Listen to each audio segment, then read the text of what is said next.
the 27th of November 1950. Toktong Pass, northeast of Hagaruri, North Korea. The temperature has dropped below zero.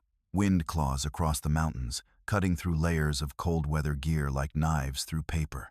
Snow crunches under boots, not from Marines this time, but from hundreds of unseen footsteps in the dark. Corporal Jack Mercer of Fox Company, 2nd Battalion, 7th Marines, kneels behind a ridgeline, scanning the white ridges above. His gloved hands tighten on his M1 Garand as a low rumble echoes through the silence. It's not tanks. It's footsteps. Then, a sudden bugle call. Sharp. Foreign. It slices the night air. Seconds later, muzzle flashes erupt across the slopes. Chinese soldiers, thousands of them, descend from the tree lines in waves. Some carry rifles. Some carry grenades tied to bamboo poles. Many wear thin cotton uniforms, feet wrapped in rags, but they keep charging. Jack fires 3 rounds, reloads, and yells for his buddy Reynolds. But Reynolds is already down, hit in the first volley. Screams rise over the gunfire. Tracers zip through the snow. Mortars thump. Fox Company is under full-scale attack, and they're just one part of a much bigger crisis. Across a 60-mile front, nearly 30,000 American and UN troops are being hit from all sides. The 1st Marine Division, spread across the mountainous terrain near the Chosin Reservoir, is now surrounded by an estimated 120,000 Chinese troops from the People's Volunteer Army. In the command tent at Hagaruri, Brigadier General Oliver P. Smith receives the reports through broken radio chatter. Udam, knee under fire. Toktong cutoff. Chinese moving fast. The map is lit by a single lantern. Smith looks down at the tattered lines and makes a decision that will define Marine Corps history. He doesn't say retreat. He says, "We're going south. We'll bring our dead and our wounded with us. We're attacking in another direction." On the ridgeline, Jack reloads again. Beside him, a machine gun team lays down suppressing fire. The barrel glows red in the cold. The snow is stained pink. But the Chinese don't stop. They press forward, climbing over bodies, shouting through the wind. One Marine screams, "They're using bugles to coordinate, they're surrounding us." Company medics work fast in the chaos. Bandages freeze in seconds. A Marine with a shoulder wound begins to shake uncontrollably, not from pain, but from hypothermia. The corpsman covers him with a poncho liner and mutters, "We need air support or we're going to get wiped out." At Udamni, 15 miles to the northwest, the 5th and 7th Marines face the same nightmare. The terrain is steep. Roads are narrow, iced over, and clogged with supply trucks and artillery pieces. The Marines dig into frozen soil with entrenching tools that bounce off the ground like hammers on steel. Behind enemy lines, Chinese soldiers have already blocked the only road south. The Marines are boxed in, and they know it. And still, they hold. By midnight, the first wave of attacks recedes. The mountains fall quiet again, broken only by the cries of the wounded and the wind through the trees. Fox Company is down to half strength. Bodies are stacked at the perimeter, but the line hasn't broken. Jack's hands are numb. He checks his rifle, now crusted with ice. "We're not getting out of here, are we?" he whispers to no one. But in the distance, another bugle sounds. And so it begins again. The 28th of November 1950. Udamni, west of the Chosin Reservoir. At first light, smoke hangs low over the valley. The sun barely makes it over the peaks. Everything is frozen. The trees, the weapons, even the wounded. Marines chip ice off their rifles before checking chambers. The snow around the foxholes is packed hard, stained from the night before. Captain William Barber of Fox Company walks the perimeter, stopping at each position. He doesn't say much, just nods. His face is pale from the cold. His voice is calm, but his eyes are reading everything. The ammo levels, the frostbite setting in, the blood in the snow. They've held off 3 waves so far. He knows the 4th is coming. The Chinese are still out there silent, watching. No artillery, no tanks, just infantry. But thousands of them. They move at night, dig during the day, and blend into the ridges like ghosts. and they're dug in between the Marines in safety. At Regimental HQ, Colonel Litzenberg studies the maps with his staff. The decision is clear. The division must break out south to Hagaru-ri, and every unit along the road must fight their way through. Udamni is the furthest north. They'll be the first to move and the most at risk. But before any breakout can happen, the road must be cleared. That job falls to Fox Company, 2/7, assigned to secure and hold Toktong Pass, the only narrow, winding mountain road that links Udamni to Hagaru-ri. If Fox Company fails, the entire 1st Marine Division is trapped. The order is blunt: hold the pass or die trying. Back at Udamni, Sergeant Ray Wallace and his fire team dig fresh fighting holes. Their breath fogs the air as they work in silence. Wallace was on Okinawa 5 years earlier. He's never seen anything like this. The cold alone feels like an enemy. "We beat the Japs," he says. "But this is something else. These guys don't quit." Overhead, the low drone of Corsairs finally cuts through the sky. Marine F-4 from VMF 212 begins strafing enemy positions on the ridgelines. Chinese trenches explode in bursts of flame and snow. Marines cheer weakly from the ground. It's a morale boost, but not a solution. By midday, the order comes down: prepare to move. Trucks, tanks, and half-tracks begin forming the column.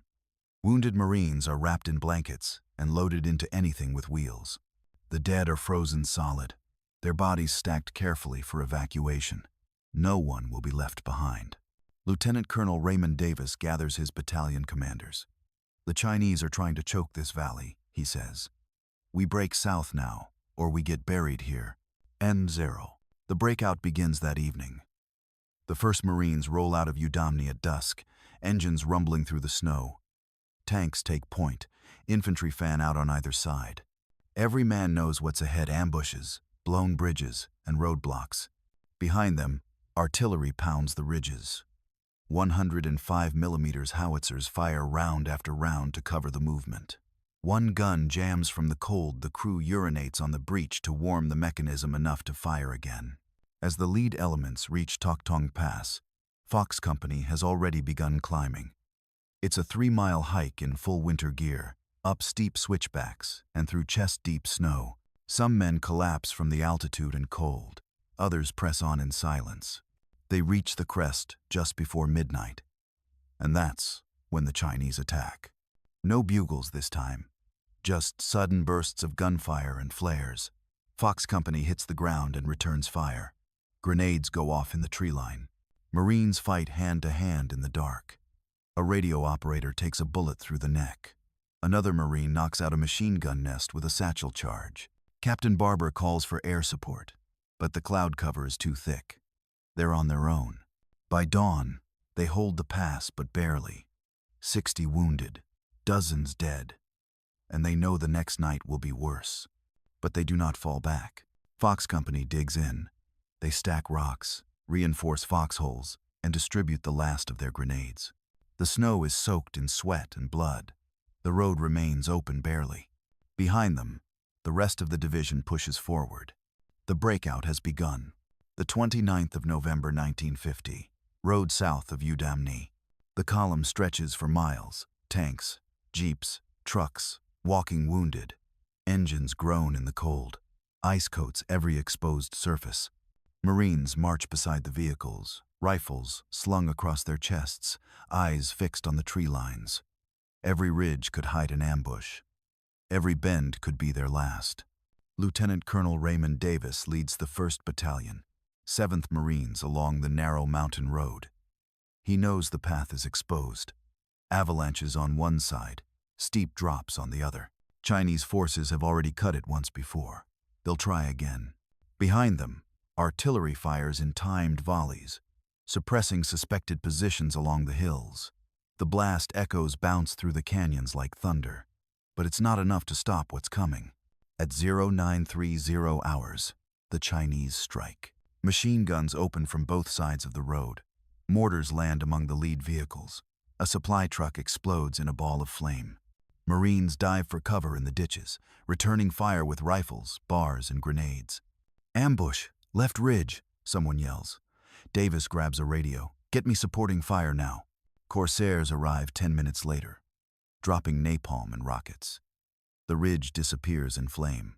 The attack is broken, but the cost is heavy. Several vehicles destroyed, men down, wounded, screaming in the snow. Still, the Marines push forward. That afternoon, they reach the outskirts of Toktong Pass. Fox Company is still holding barely. Their lines are thinner, faces hollow, uniforms bloodied and frozen stiff. Captain Barber hasn't slept in 2 days. When he sees the first vehicles arrive, he just nods once and turns back to check the perimeter. The Marines reinforce the pass and move through fast. No one rests, no one talks. There's only one mission now: reach Hagaru, and bring the wounded and the dead with them. The road down is worse. The Chinese have blown culverts and blocked sections with wreckage. Engineers from the 1st Combat Engineer Battalion work under fire to clear the way. They use satchel charges to blast through ice-covered debris and frozen rock. At one blown-out bridge, a bulldozer is brought forward.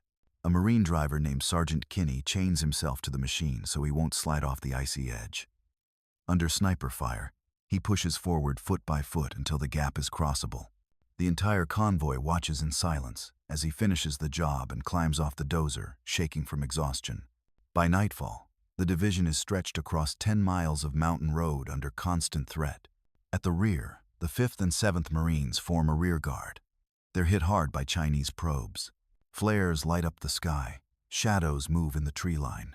A machine gunner named Private First Class Daniels fires until his barrel melts. When asked if he wants to be rotated out, he says, "Not yet. Let's finish this." Near the middle of the column, a medevac truck breaks down. Marines form a human chain, carrying wounded on litters through the snow until they can be reloaded onto another vehicle. Frostbite claims fingers and toes by the hour. At midnight, snow begins falling again, heavy, blinding. The road disappears beneath fresh powder. The column halts briefly to regroup. Some men collapse where they stand, sleeping in the snow with weapons still in their hands. General Smith receives updates at Hagaru. Supplies are low. Ammo is being rationed. The airfield is barely functioning. He knows if the column doesn't arrive soon, they won't hold. But then headlights. At 0300 hours, the first vehicles break through the northern perimeter. Marines at Hagaru rush to guide them in, waving flashlights and shouting through the wind. It's the first contact since the breakout began. The camp erupts in activity. Medics prepare for the wounded. Engineers rush to widen the perimeter. Artillerymen shift their positions to cover the incoming trail. General Smith steps outside into the cold. Snowflakes catch on his coat. He watches as the battered, ice-covered trucks roll in, one by one. Some with bodies lashed to the hoods, others with men too frozen to speak. They've made it halfway. But the hardest part is still ahead. The 30th of November 1950. Hagaru, southern tip of the Chosin Reservoir. The mountains are silent at dawn, but everyone knows it won't last. The Marines have reached Hagaru, a small frozen base jammed between ridgelines and enemy positions. On the surface, it's just a cluster of tents, a few crude roads, and an improvised airstrip carved out of permafrost. But to the men of the 1st Marine Division, it's the key to survival.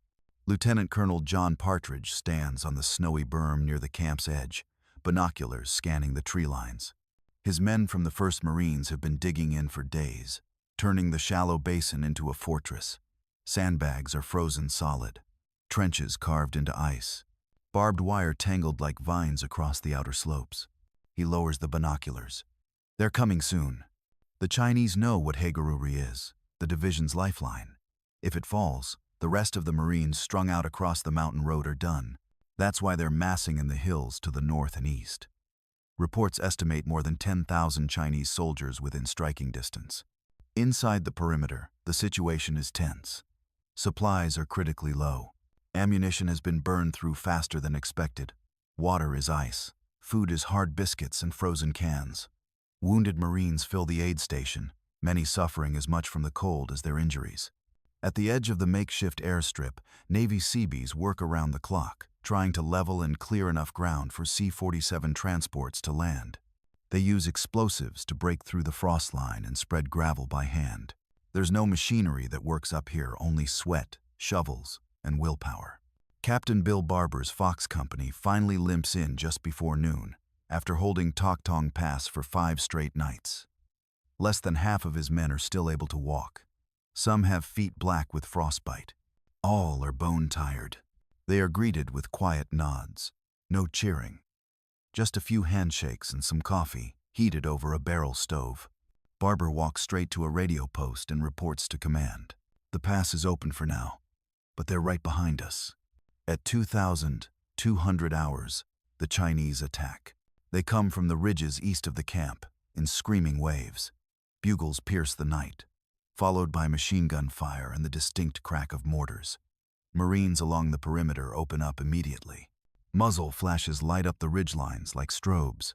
Sergeant Charles Red Grant is manning a 30 cal machine gun near the northern sector. He's been on watch for 16 hours. He doesn't wait for orders. As soon as the flares go up, he rakes the hill with fire. A Chinese squad breaks through the wire near his flank. He spins the barrel, takes them down, and reloads without missing a beat. The corpsmen are everywhere, moving from hole to hole, dragging wounded back under cover. One medic is shot through the leg and keeps working, tying off a buddy's artery with his own belt. Lieutenant Colonel Puller Chesty to his men is on the radio, calm and clipped. Reinforce the eastern line, get the mortars up, and tell the boys, hold the damn line. Air support is impossible in the dark, but artillery from within the base answers the call. 105mm shells whistle out every 30 seconds, slamming into the ridges, shaking the ground. By 0200 hours, the attack breaks. The Chinese pull back, leaving hundreds of dead in the snow. But they're not done. December 1st dawns under gray skies and new problems. The wounded are stacking up faster than they can be treated. Corpsmen run out of morphine. Frostbite cases double. Rations are down to crumbs, and ammunition is dangerously low. But at 1,030 hours, the sound of twin engines cuts through the cold. A Marine pilot in a C-47 makes the first successful landing on the Hagaruri Strip, skids and all. He barely stops before the tail end hits a snowbank. The camp erupts. Cheers, laughter, relief. Within hours, more transports follow. The first wounded are loaded out. Fresh supplies come in. Ammo, plasma, warm gear. A few new men, 2 green replacements who step off the plane and stare wide-eyed at the bullet-pocked valley. The Marines don't tell them much. Just this: grab your gear. They'll be back tonight. Because they will be. The 2nd of December 1950. Hagaruri, North Korea. The wind hasn't let up. Snow whips across the narrow airstrip, blinding and bitter. But the Marines don't stop. They can't. Every C-47 that lands carries precious cargo: morphine, plasma, ammo, fuel, batteries, and hope. Everyone that lifts off takes out the broken, frostbitten hands, legs wrapped in gauze, eyes hollow from pain and cold. Lieutenant Colonel Partridge walks the flight line with his clipboard, soaked gloves frozen to the leather. The Seabees have reinforced the runway with steel matting and packed snow. It's barely 3,000 feet long, uneven, slick, and full of risks. But it works barely. The airstrip is now the beating heart of Hagaruri. Every hour, more wounded arrive carried on stretchers, wrapped in blankets, sometimes just laid across wooden planks. Marines wait in silence as the planes idle. There's no ceremony, no music, just quiet nods and strained eyes as the wounded are loaded in. Corporal Mike Rowan helps carry a friend to the plane. The man's feet are black, his fingers wrapped in torn bandages. He hasn't spoken since Toktong Pass. Before the door closes, Rowan places a rosary in his palm. "Tell him we're still fighting," he whispers. As the plane lifts off, Rowan turns back toward the perimeter.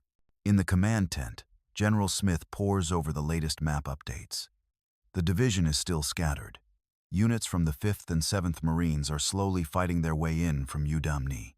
The Chinese haven't stopped. They're hitting both flanks, using the cover of night and snow to launch fresh attacks. And more are coming from the northeast. Smith's orders are simple: hold Hagaruri at all costs. It's the only staging point for a full breakout south toward Kotori and, eventually, the coast. Reinforcements are limited, supplies are tight. But morale holds not because the men are fearless, but because they trust each other, and they trust their leaders. Chesty Puller, now stationed at the southern perimeter, inspects every position personally. He doesn't shout. He doesn't lecture. He looks each man in the eye and says the same thing. You hold here, and no one gets through. The men listen. That night, the Chinese strike again. This time from the southeast, near the frozen stream that runs along the edge of the airstrip. The Marines were expecting it. Tripwires are set. Fields of fire mapped. Mortars zeroed. When the attack begins, it's brutal and fast but contained. Sergeant Alan Hicks leads a fire team from the 1st Marines along the eastern berm. They fire in bursts, dropping enemy soldiers as they rise from the snow. One Marine is hit in the shoulder. Hicks drags him back, throws a grenade into the advancing line, and returns to position without pause. The fighting lasts 3 hours. The ground is littered with bodies, frozen in place.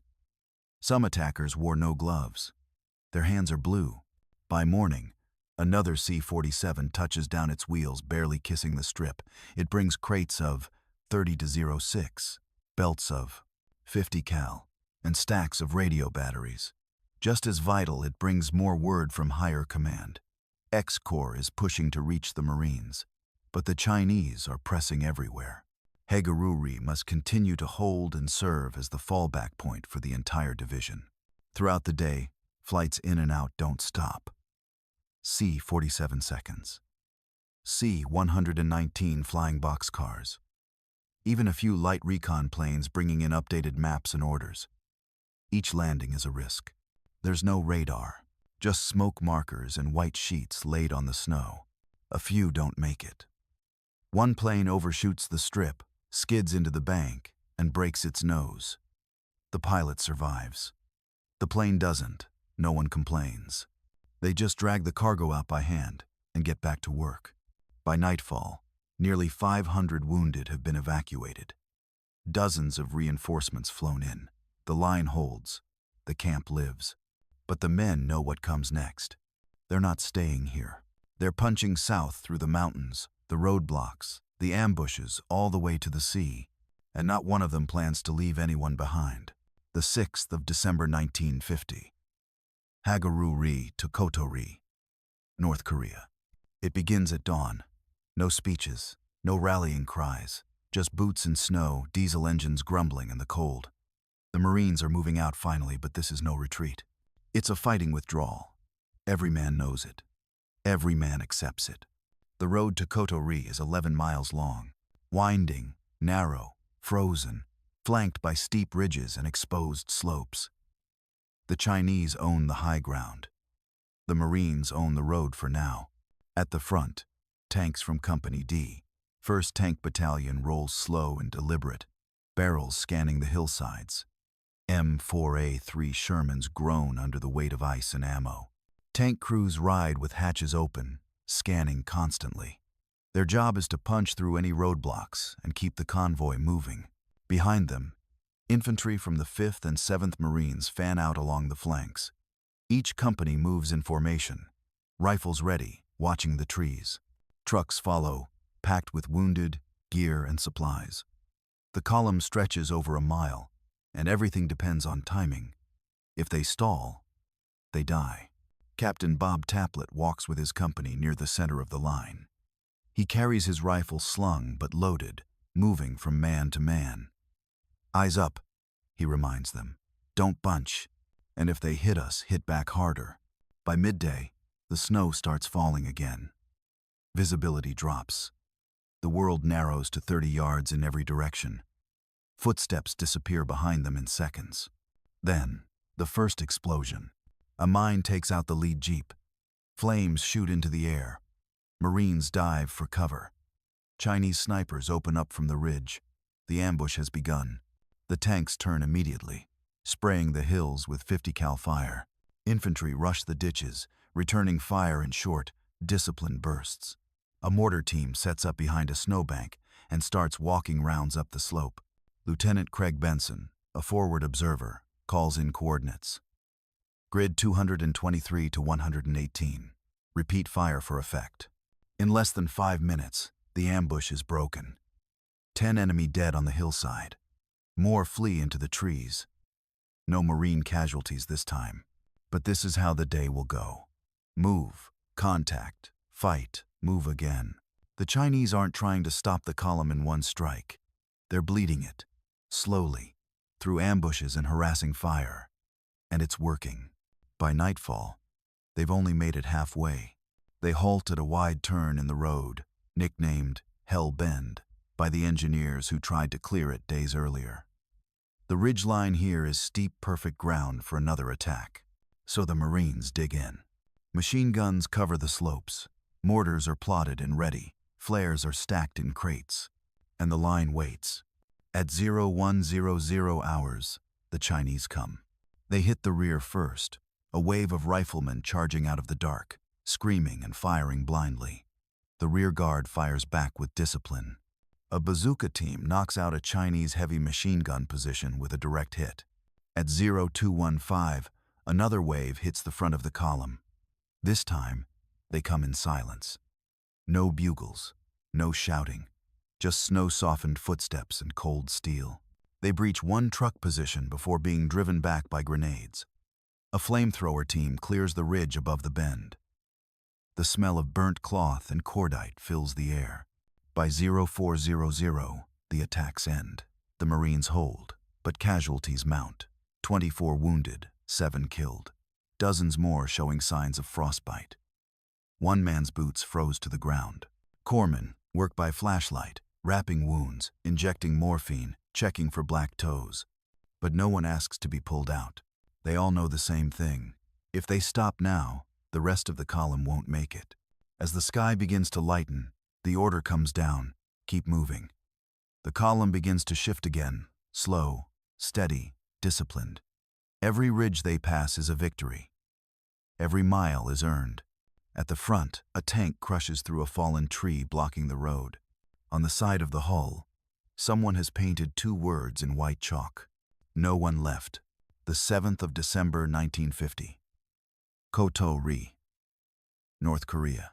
By the time the lead tanks reach the outskirts of Koto-ri, the Marines look more like shadows than soldiers frostbitten, sleep-deprived, caked in dirt and smoke. Their eyes are bloodshot from the cold and lack of rest, but they're focused. Because Koto-ri isn't the end of the journey, it's just the next battleground. The town itself is small, a few huts, supply depots, and a collection of battered buildings pressed against a hillside. But it holds the last major road junction before the mountains open toward the sea. If the Marines lose this ground, there's no way south. Colonel Louis Chesty Puller is already there, coordinating the defense. His jaw clenched, cigar clenched tighter. "They'll hit us hard," he says, standing beside a map table inside a corrugated steel hut. "We hit harder." His voice carries like an order, but no one needs convincing. The men have seen what happens when the line falters. Immediately, the first Marines fan out to secure the perimeter. Engineers begin reinforcing the positions with sandbags, logs, and frozen earth. Heavy machine guns are posted at key intersections. Mortars are laid out with perfect arcs of fire. Sherman tanks take up defensive positions near the village edge, barrels aimed uphill. Their crews sleep inside the turrets, engines idling to prevent freeze-up. In the center of town, corpsmen work to convert a warehouse into a temporary aid station. Inside, they stack cots, set up IVs, and prepare for another wave of wounded. There's no heating, only body heat, cigarettes, and blankets. Shortly after dusk, the first probing attacks begin. Chinese scouts open fire on a listening post. Marines return fire and kill 3. It's a test, a soft touch before the hammer. At midnight, the hammer falls. Chinese infantry hit the northeast corner of the perimeter en masse, at least 300 strong. They come downhill fast, shouting, firing, throwing grenades. Their goal is to breach the wire, reach the center of town, and cut the Marines in half. The first line bends, but doesn't break. Sergeant Henry Case, leading a squad on the left flank, opens up with his BAR. "Pick your shots, make 'em count," he yells. His team fires in rhythm slow, disciplined, purposeful. A 30 cal team beside them lays down a wall of suppressing fire. When one position is overrun, a Marine flamethrower unit moves in and clears it, then rebuilds the post in 20 minutes flat. Radio traffic is constant. Left flank needs ammo. Mortars shift 2 degrees north. We've got wounded, priority 1. Captain Taplett leads a counterattack with bayonets fixed. It's brutal, up close, and ends with 10 enemy bodies lying just beyond the wire. By 0300, the Chinese fall back into the hills. The attack has failed. But they'll be back. At dawn, the Marines do what they always do: rebuild, reload, and prepare. Kotori is holding. But now, a new threat looms. Between Kotori and the next evacuation point at Hungnam lies a massive obstacle, a blown bridge over a deep mountain gorge. The Chinese destroyed it days earlier, knowing full well the Marines would need it to get out. Without it, trucks can't move, tanks can't cross. The entire column will bottleneck in Kotori. But the Marines aren't alone. At a nearby airstrip, Navy and Air Force transport planes begin dropping bridge sections, ton-sized prefabricated steel panels, each one parachuted into a frozen valley by C-119 flying boxcars. It's the first time in history something like this has ever been attempted. Within hours, Seabees and Marine engineers begin the impossible: rebuilding a bridge in sub-zero weather, under fire, in enemy territory. Marines provide cover. Snipers keep enemy scouts at bay. Artillery lays smoke along the hills. Sergeant Kinney, the same dozer driver from earlier, volunteers again, this time to drag the first bridge panel into position under enemy observation. He doesn't flinch. The new bridge takes shape one section at a time. Back in Kotori, the column prepares to move again. Wounded are loaded. Vehicles are checked. Every Marine carries extra ammo and rations. No one complains. They just nod, knowing the hardest stretch is coming. They've held Chosin. They've fought down the mountains. Now they'll cross a bridge that shouldn't exist and finish what they started. The 9th of December 1950. South of Kotori, North Korea. The cold is sharp enough to split skin. Ice clings to rifles. Oil in weapons thickens into paste. But none of that matters now. The entire column is lined up and ready, trucks filled with wounded, tanks idling at the front, Marines packed in tight along both sides of the road. They're all staring ahead. At the edge of a deep mountain gorge lies the blown-out bridge. Or what's left of it. The Chinese had dropped explosives on the span a few days earlier, creating a 60-foot gap where the road once was. On either side, steep cliffs fall hundreds of feet down. If the Marines can't cross, they don't get out. But the impossible is happening. Engineers, Seabees, and combat troops have worked through 2 days and nights to bolt together a makeshift bridge using aerial-delivered panels, heavy steel treadways, parachuted in piece by piece. They call it a treadway bridge. It's barely wide enough for a tank and sways under its own weight. There's no margin for error. Sergeant Mike Harlan, a tank commander with Delta Company, stands beside his Sherman, looking down at the structure. He's not thrilled. "You really think this thing's gonna hold 30 tons?" he asks a nearby engineer. The man shrugs. Only one way to find out. At 0700, the first tank creeps forward. Every Marine nearby holds their breath. The steel groans. The bridge shifts. But it holds. The tank makes it across. Tracks scraping steel. Steam rising off the engine deck in the cold. One by one, vehicles begin rolling over, slow, cautious, deliberate. Behind them, the rest of the column moves into position. Jeep convoys, 6x6 supply trucks, ammo haulers, medevac trailers. They all need to pass. Corporal Dan Mercer, riding in a supply truck, watches nervously as they near the bridge. "Feels like driving off a cliff," he mutters, teeth chattering. His driver doesn't respond. He just grips the wheel tighter and eases onto the steel. They make it. All morning, the crossing continues. By noon, more than 1,500 Marines and their equipment have passed over. It's the final stretch now, just 39 miles to the port at Hungnam, where ships wait to take them home. But the Chinese aren't finished. At 1,430, Artillery rains down on the rear of the column still waiting to cross. The enemy has repositioned along the hills to the west. Explosions shake the roadbed. A truck catches fire. Shrapnel scatters across the snow. Mortar teams from the 1st Marines answer immediately. Spotters relay coordinates by radio. Within minutes, friendly fire support blankets the ridgeline in smoke and flame. The enemy fire slows, not stops, but it buys time. Engineers rush to extinguish fires, repair shrapnel damage, and clear debris from the crossing. Nearby, a C-47 buzzes overhead, dropping a crate of medical supplies by parachute. It lands 20 yards from the bridge, skids across the ice, and is retrieved by Marines with sleds and ropes. By nightfall, the last elements of the rear guard are ready to cross. Among them is Private First Class James Ortiz, walking with a limp and rifle slung. He'd taken a fragment to the leg at Toktong Pass, but refused evacuation. Now, he's one of the last men to leave the high country. He crosses the bridge on foot, one step at a time, his breath fogging before his face. He doesn't look down. Once across, he joins the rest of the column, already moving steadily toward Hungnam. The road is still dangerous, frozen, narrow, under threat of ambush, but they're no longer trapped. They're on the move, and they're bringing everyone with them. As night falls, a final demolitions crew prepares to blow the bridge. Charges are set, timers armed. At exactly 2,300 hours, the last Marines clear the blast radius. The explosion lights up the gorge. The bridge that never should have existed gone. But it did its job, and so did the men who built it. December 10, 13, 1950. Kodo-ri to Hungnam, North Korea. The column moves like a river of steel through snow and silence. Marines march alongside trucks, weapons at the ready, eyes always scanning the hills. Tanks lead the way, engines growling, tracks chewing through ice-covered road. There's no singing, no talking, no shouting, just the sound of boots, metal, and wind.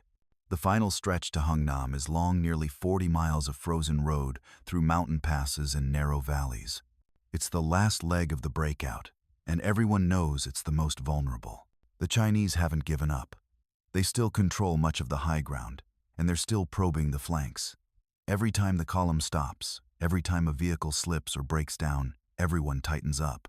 At one choke point near Funchilin Pass, a supply truck skids off the road and blocks the path.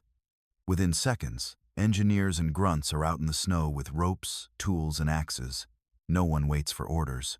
They pull the wrecked truck clear and push the next one forward. Time is the enemy now. Lieutenant Tom Cavanaugh, a young platoon leader with the 5th Marines, walks ahead of his unit with a map in one hand and a 45 inches the other. 2 more ridges, he says to his sergeant. After that, we're clear. They both know it's not that simple. At night, the Chinese hit the tail of the column again. Light probes, sniper fire, a few mortars, but they never mount a full-scale attack. The Marines suspect they're regrouping for another strike, maybe closer to the city. On the second night, a sudden whiteout buries the road in fresh powder. Visibility drops to a few feet. One tank slips off the embankment and rolls halfway down before wedging against a tree. The crew survives, but the tank is done. They blow the breach and move on. Throughout it all, discipline holds. Every man sticks to his unit. No one breaks ranks. The wounded are rotated to warmer trucks. Scouts keep watch on every slope. Officers share cigarettes and updates, walking mile after mile without rest. On December 12, the leading elements reach the outskirts of Hungnam. It doesn't look like salvation. Hungnam is a port city surrounded by hills and half buried in snow. Smoke rises from chimneys. Artillery echoes from somewhere inland. But the docks are real, and so are the ships waiting offshore. The port is jammed with activity. U.S. Navy landing craft, merchant ships, and Korean civilian boats swarm the harbor. Cranes move supplies in and wounded out. Army engineers work night and day to build ramps and clear staging areas. As more of the 1st Marine Division arrives, they're directed into perimeter positions. There's no celebration, no relief. The job isn't done yet. General Almond, commanding X-Corps, meets with General Smith on the dock. "We'll begin loading the equipment tomorrow," Allman says. Smith nods, but his focus is on the people, the Marines, the wounded, the civilians flooding toward the coast. Tens of thousands of Korean refugees are pouring into Hungnam by the hour, walking barefoot in snow, carrying children on their backs. Many are from villages the Chinese have already overrun. They're cold, starving, and afraid. And the Marines make a decision. They won't leave without them. A new operation begins, not just an evacuation of troops, but of civilians. The Navy brings in more ships. Marines share their food, hand out blankets, set up warming tents. By December 13, the full division has reached Hungnam. Over 100,000 troops, including the 1st Marine Division, U.S. Army units, and South Korean forces, are now preparing to leave. The city becomes a hive of motion. Trucks roll to the piers. Tanks are loaded by crane. Ammunition is palletized and marked. Every move is tracked. Every hour counts. And still, the perimeter must hold. Chinese scouts test the line but stay back. They're close, everyone can feel it. But the Marines are dug in, covering every approach. They're not going to get caught on the dock. Not now. Not after what they've survived. December 1424, 1950. Hungnam Port, North Korea. The sea wind howls across the docks, cutting through parkas and wool like razors. Columns of steam rise from exhaust stacks and warming barrels. The harbor is alive with motion winches groaning, cranes swinging, boots stomping over steel gangplanks. This is the final act. The evacuation of Hungnam is underway, one of the largest military withdrawals in U.S. history. But to the men on the ground, it's simple. Get everyone out and leave nothing behind the enemy can use. Each day, more Marines board ships battered, frostbitten, exhausted but alive. The Navy's landing ships and transports take them in waves. Mornings begin with ship rosters and unit roll calls. Nights end with sentries watching the hills under a moonlit sky, rifles in hand. General Smith insists the division loads out with full discipline. "Combat formation, no panic, no stragglers," he says. "We didn't come down that mountain to fall apart now." They don't. Men board in silence, helping wounded brothers onto the decks, checking gear, sharing final cigarettes. Tanks are craned aboard Liberty ships, gun tubes chained down for the long trip. Trucks roll up ramps onto LSTs, engines still warm from the road. Even now, the Chinese are closing in reports. Place them within 15 miles, but they hold off, likely cautious after the brutal resistance in the hills. At the perimeter, the last Marines dig in deeper, barbed wire, mines, final fallback points. The 3rd Battalion, 1st Marines, is among the final rear guard units. They man bunkers, fix bayonets, and wait. Sergeant Leroy Franklin leads his squad on a night patrol around the dock's edge. He's been with the unit since Incheon. Now, he's walking past rows of stacked crates, his breath fogging in the cold. "You believe it?" one of his men whispers. "We made it." Franklin doesn't answer right away. He just keeps walking. Finally, he mutters, "We're not out yet." But something shifts in the air. A low hum, a mechanical rhythm. Trains. South Korean refugees are arriving, thousands of them. Old men, children, mothers with babies wrapped in rags. They flood the rail yards and roads, pouring in from every direction. They're desperate. And the Americans make a choice that history won't forget. They take them. The Navy clears space on cargo ships. Marines lift children onto decks. Food is handed out. Warming tents are expanded. Orders are given to treat every civilian as one of their own. In total, nearly 100,000 Korean civilians will be evacuated by the U.S. Navy, alongside over 100,000 troops and their equipment. Christmas Eve comes. Snow falls. And the last ship prepares to leave. The final Marines detonate ammo dumps, fuel depots, and airfield stores. Explosions roll across the harbor, a controlled destruction to deny the Chinese anything of value. Flames light the night sky red as the last landing craft pulls away. From the deck of the USS Bangor, General Smith looks back at the shoreline. Smoke, snow, silence. They made it. The 1st Marine Division, outnumbered 4-1, encircled, freezing, and ambushed across 78 miles of mountain terrain, got out. They brought their wounded. They carried their dead. And they didn't leave a single man behind. Over 17 days, they fought through terrain and weather that would have broken most armies. And they inflicted staggering losses, over 25,000 Chinese dead or wounded. But the Marines don't count victory in body counts. They count it in brothers, standing beside them on the deck. As the ships sail south toward Pusan, many Marines stand silently at the rails. They don't cheer, they don't cry. They just watch the coast disappear, hands stuffed in pockets, thinking about the ones who didn't make it. They didn't retreat. They advanced in another direction,